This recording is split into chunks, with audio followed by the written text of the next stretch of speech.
अस्सलाम वालेकुम, good morning. आप सबका मेरे चैनल पर वापस से स्वागत है। गोल्ड कल $1800 के आसपास बंद हुआ है। फाइनली गोल्ड ने एक $1800 के ऊपर की क्लोजिंग दे दी है।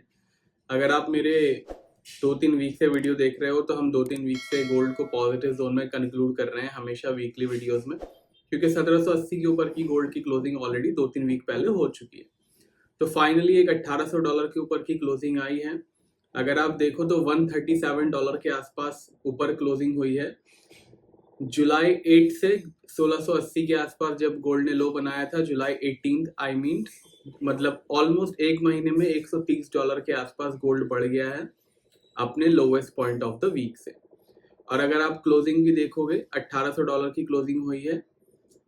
Highest point of the day यानी फ्राइडे को 1801 1802 का ही हाई बना था और वहीं पे जाके गोल्ड ने क्लोज दिया है। एक बहुत बुलिश क्लोजिंग है।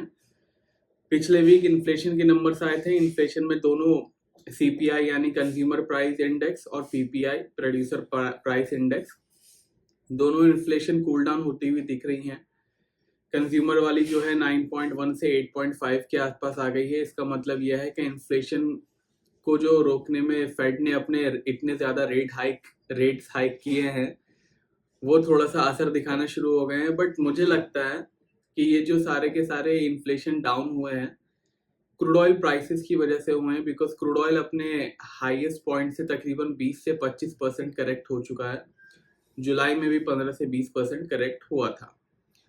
अगस्त में भी क्रूड ऑयल $100 से नीचे ही चल रहा है। ऑलमोस्ट आधा अगस्त निकल गया है।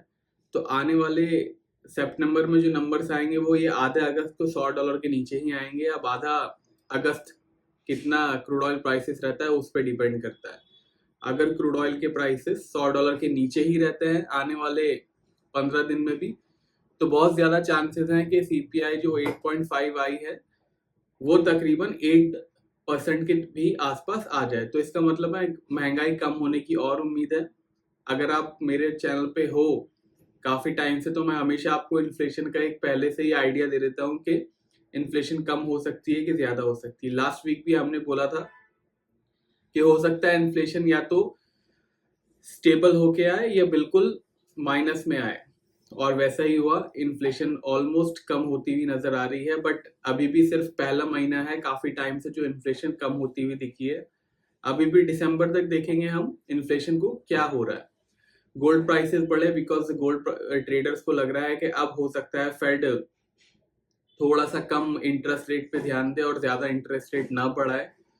इस वजह से जीडीपी जो कॉन्ट्रैक्ट हो रही है उसको फोकस में रख के गोल्ड प्राइसेस ऊपर जा रहे हैं। ब्रिटेन की जीडीपी नंबर्स आए, माइनस में आए। फर्स्ट उनका क्वार्टर माइनस में रहा है।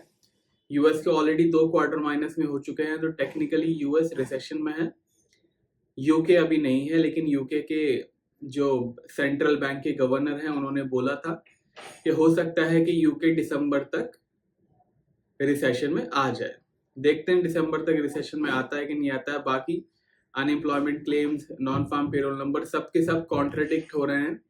जीडीपी कॉन्ट्रैक्ट हो रही है और जॉब्स के नंबर्स बढ़ रहे हैं। तो this is very different kind of recession. बहुत डिफरेंट रिसेशन है इस बार का। अभी भी फुल्ली तरीके से वर्ल्ड में रिसेशन आया नहीं है। बहुत कम कंट्रीज हैं जहां पे रिसेशन आया है। यूएस में टेक्निकली रिसेशन आ चुका है। अब बाकी कंट्रीज में कितना रिसेशन आता है आने वाले दिनों में वो देखने की बात होगी। फिलहाल अभी महीने में अगले हफ्ते कोई ज्यादा मेजर फोकस डेटा नहीं है जिसकी वजह से गोल्ड को ज्यादा इन्फ्लुएंस हो। बट यस, 2-3 डेटा रहेंगे जो हम अभी देखेंगे। कौन कौन से 2-3 मेजर डेटा हैं जो गोल्ड प्राइसेस को इन्फ्लुएंस कर सकते हैं। गोल्ड का ट्रेंड अभी भी पॉजिटिव बना हुआ है। रेजिस्टेंस सपोर्ट अभी आपको चार्ट पे दिखाऊंगा तो आपको दिखेंगे। बाकी अगर आप मेरे चैनल पे नए हो, फर्स्ट टाइम आए हो, तो सब्सक्राइब करके बेल आइकन दबा दीजिए। पेड सिग्नल्स की सारी इंफॉर्मेशन मैंने डिस्क्रिप्शन में दे दी है। एमसीएक्स के सिग्नल्स मैं रिगी पे देता हूँ, रिगी सॉफ्टवेयर का लिंक डिस्क्रिप्शन में है। कॉमेक्स और फॉरेक्स के व्हाट्सएप पे देता हूँ, नंबर डिस्क्रिप्शन में है। चलिए चलते हैं चार्ट पे, देख लेते हैं इस हफ्ते क्या क्या एक्शन होने के चांसेस है। यह है गोल्ड का डेली चार्ट। जैसे कि देख सकते हो, मस्त एक राइजिंग वेज है, राइजिंग स्टार कह सकते हो। एक अच्छा ट्रेंड ऊपर की तरफ जा रहा है और ये 1801 के ऊपर की, $1800 के ऊपर की जो क्लोजिंग हुई है वो दैट इज मतलब अभी तक की काफी हम महीनों बाद एक अच्छी क्लोजिंग हुई है, काफी हफ्तों बाद कम से कम कह सकते हैं। बायर्स के लिए एक अच्छी खबर ही है। अगर आप 1680 का ये देखोगे तो यहाँ पे 1680 को टच करने के बाद एक बहुत ही अच्छी रिकवरी गोल्ड के अंदर आ चुकी है। आने वाले दिनों भी आने वाले दिनों में भी एक अच्छी रिकवरी की उम्मीद है, बिकॉज जैसे कि काफी टाइम पहले मैं आपको बता ही चुका हूँ कि चार्ट्स पे हमारे 1780 के क्लोजिंग के बाद, यानी 1780 की क्लोजिंग कहाँ हुई थी, लेट्स सी, इसकी क्लोजिंग के बाद 1780 की क्लोजिंग के बाद हमारे चार्ट पे पॉजिटिव जोन में आ चुका है। अब आने वाले दिनों में थोड़ा सा फोकस इंटरेस्ट रेट की तरफ रहेगा। अगले हफ्ते कौन कौन से मेजर डेटा हैं एक बार वो देख लेते हैं, उसके बाद वापस चार्ट्स पे आते हैं। यह है मंडे। मैं सिर्फ मेजर डेटा ही आपको बताऊंगा, जिससे, और सारे के सारे टाइमिंग इंडियन स्टैंडर्ड टाइमिंग रहेंगे। ट्यूसडे है अनएम्प्लॉयमेंट रेट ब्रिटेन का, उसके बाद इंडस्ट्रियल प्रोडक्शन है यूएस का, मॉर्गेज डेलिक्वेंसीज है, these are very important. Mortgage delinquency से बहुत अच्छा आइडिया आता है कि लोग अपनी ईएमआई कितनी पे कर रहे हैं घर के लोन की, क्योंकि अब इतना रेट बढ़ चुका है। तो these are very important, please इस पे ध्यान रखें। इसके येलो को थोड़ा इग्नोर करें, इसको ट्रैक करेंगे तो आपको बहुत आइडिया अच्छा आएगा। उसके बाद वेडनेसडे ब्रिटेन के इन्फ्लेशन नंबर्स हैं जो कि बढ़ के आने की उम्मीद है, ऑलमोस्ट 10% आने की उम्मीद है, ये 9.9% बोल रहे हैं। लेट्स सी कितना आता है। उसके बाद वेडनेसडे रिटेल सेल्स और कोर रिटेल सेल्स, वेडनेसडे ही एफओएमसी की मीटिंग के मिनट्स हैं। ध्यान रखिएगा ये मीटिंग के मिनट्स हैं। मीटिंग मिनट्स मतलब जो लास्ट मीटिंग में बात हुई, मेजर मेजर जो पॉइंट उठाए गए, उसका एक पूरा का पूरा ब्रीफ दिया जाता है। वो रिलीज होगा 11:30 बजे। तो आपको नेक्स्ट मतलब थर्सडे की सुबह के वीडियो में आपको पता चल जाएगा अगर कुछ खास हुआ है तो। उसके बाद थर्सडे अनएम्प्लॉयमेंट क्लेम, वही वीकली अफेयर हमारा, existing home sales numbers US की तरफ से। फ्राइडे कुछ ज़्यादा है नहीं, रिटेल सेल्स है ब्रिटेन का। अब आ जाते हैं चार्ट पे। तो आप देख सकते हो एक अच्छा गोल्ड में तेजी बन रही है। अभी भी $1800 के ऊपर की क्लोजिंग आ गई है।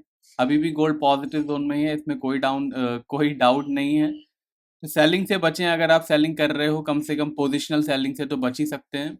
इंट्राडे सेलिंग ज़रूर इंट्राडे चार्ट देख के, इंट्राडे रेजिस्टेंस सपोर्ट देख के कर सकते हैं, उसमें कोई गलत बात नहीं है। अगर आप अच्छा स्टॉप लॉस ले सकते हो रेजिस्टेंस वगैरह का, या किसी दिन इंट्राडे में ट्रेंड वीक है तो भी सेलिंग भी की जा सकती है। दैट इज नॉट ऐसा नहीं है कि पोजिशनल चार्ट बाई में है तो सेलिंग नहीं कर सकते, इंट्राडे में कर सकते हैं, बट ये इंट्राडे का मतलब अगले दिन पोजीशन लेके ना जाइएगा। चलिए रेजिस्टेंस सपोर्ट देख लेते हैं अगले हफ्ते गोल्ड प्राइसेस का क्या रह सकता है। 1724 का सपोर्ट है, 1724। इसके नीचे जाके क्लोजिंग गोल्ड देता है तो वापस से गोल्ड बेयरिश जोन में चला जाएगा और 1680 और 1650 तक जा सकता है। रेजिस्टेंस है 1851, 1851 इज रेजिस्टेंस। इसके ऊपर जाके क्लोजिंग देता है तो $1900 और 1950 तक जा सकता है। फिलहाल गोल्ड पॉजिटिव जोन में ही है, तो अवॉइड कीजिएगा सेलिंग करना। पोजिशनल सेलिंग की बात कर रहा हूं मैं, पोजिशनल सेलिंग से बचिएगा। अब आते हैं सिल्वर पे। वैसे एमसीएक्स के वीकली लेवल्स मैंने कम्युनिटी पोस्ट में डाल दिए हैं, ज्वाइन का बटन दबा के देख सकते हैं। कुछ दिन बाद रिगी ग्रुप में भी मैं जो वीकली एमसीएक्स के लेवल्स है वो देना शुरू करूंगा। रिगी ग्रुप का लिंक डिस्क्रिप्शन में है, रिगी चैनल जिस पे मैं कॉल्स देता हूँ उसका लिंक भी डिस्क्रिप्शन में है। और अभी तक वीडियो पसंद आ रहा हो तो लाइक भी कर दीजिएगा। यह है सिल्वर। सिल्वर ने ऑलमोस्ट अपने वीक के हाई पे क्लोजिंग दी है। 2084 वीक का हाई है और 2082 के आसपास की क्लोजिंग है। तो गोल्ड ने तो सिर्फ फ्राइडे के हाईएस्ट पॉइंट पे क्लोजिंग दी है, सिल्वर ने वीक के हाईएस्ट पॉइंट पे क्लोजिंग दी है। तो अब आपको पता चल गया होगा कि सिल्वर में कितनी अच्छी तेजी बन रही है। एक अच्छी तेजी काफी दिनों से इसमें बन रही है, उसमें कोई डाउट नहीं है, और अभी भी काफी स्टीम बाकी है सिल्वर के अंदर। ऐसा लग रहा है कि सिल्वर आउट परफॉर्म कर रहा है गोल्ड को और आने वाले दिनों में भी कर सकता है, तो इस पे नज़र रखिएगा। बड़े स्टॉप लॉस सिल्वर के अंदर लगेंगे अगर आप बाइंग में जा रहे हो, सेलिंग में भी बड़े स्टॉप लॉस लगेंगे बिकॉज सिल्वर की रेंज ज़्यादा बड़ी है, कम से कम इस हफ्ते तक। तो आने वाले हफ्ते में क्या होगी वो आने वाले हफ्ते में देखेंगे, बट अभी तक ऐसा लग रहा है कि सिल्वर की रेंज गोल्ड से ज़्यादा बड़ी है, तो प्लीज़ ध्यान रखिएगा सिल्वर में ज़्यादा बड़े स्टॉप लॉस आपको लेने होंगे। अगले हफ्ते का रेजिस्टेंस सपोर्ट देख लेते हैं क्या क्या है। 1875 1875 का सपोर्ट है, इसके नीचे जाके क्लोजिंग देता है सिल्वर तो फिर सिल्वर को मसला हो जाएगा और $17 तक जा सकता है। अगर आप मेरा वीकली एनालिसिस देख रहे होगे तो मैंने आपको एक बार इंटीमेट किया था, हो सकता है कि सिल्वर हमारा डबल बॉटम बनाए और यहीं से मार्केट भाग गया। सिल्वर ने ज़्यादा चांस नहीं दिया एंटर होने का, डबल बॉटम से $19 से तकरीबन 2080 तक आ गया। एनीवेज 1875 के नीचे की क्लोजिंग $17 तक लेके जा सकती है सिल्वर को। 22-20 दैट इज द रेजिस्टेंस, इसके ऊपर जाके क्लोजिंग देता है तो फिर 24 और $26 के लिए हो जाइए तैयार। गोल्ड और सिल्वर दोनों के दोनों पॉजिटिव जोन में है तो रखिएगा ख्याल, सेलिंग से बचिएगा। आते हैं क्रूड ऑयल पे। यह है क्रूड ऑयल, ज़बरदस्त सेलिंग में है, अभी भी सेलिंग से ज़्यादा इसमें कुछ हो नहीं रखा है, अभी भी सेलिंग में ही है। 91-87 के आसपास का क्लोजिंग दिया है। एक अच्छी तेज़ी आई थी $95 तक की, लेकिन ज़्यादा कुछ सस्टेन हुआ नहीं मार्केट और वापस से 92 के आसपास की क्लोजिंग आई है क्रूड ऑयल के अंदर। रिसेशन की बातें, जीडीपी का कॉन्ट्रैक्शन, वही क्रूड ऑयल को इम्पैक्ट कर रहा है अभी फिलहाल। देखते हैं आने वाले दिनों में क्या होता है, बट अभी फिलहाल वीक जोन में ही है। तो रेजिस्टेंस सपोर्ट क्या है चलिए देख लेते हैं। 103.20 103.20 का रेजिस्टेंस है, इसके ऊपर जाके क्लोजिंग देता है तो समझ जाइएगा 108 और 120 $115 तक जा सकता है। सपोर्ट है 84.50 का, 84.50 के नीचे की क्लोजिंग का मतलब $80 और $75 के लिए हो जाइए तैयार। फिलहाल वीक जोन में ही है क्रूड ऑयल। MCX के लेवल कम्युनिटी पोस्ट में दे दिए हैं। वीडियो पसंद आया हो तो लाइक शेयर कमेंट कीजिएगा। ट्रेड सिग्नल्स की जानकारी डिस्क्रिप्शन के अंदर दे दी है। लाइव मार्केट के अपडेट्स मैं टेलीग्राम और ट्विटर दोनों पे देता हूँ, दोनों के लिंक डिस्क्रिप्शन में है। और ध्यान रखिएगा टेलीग्राम पे मेरे नाम से बहुत सारे फेक चैनल हैं, तो ऑफिशियल वाला ही ज्वाइन कीजिएगा। अब मिलेंगे नेक्स्ट वीडियो में, तब तक के लिए take care, bye bye, happy weekend.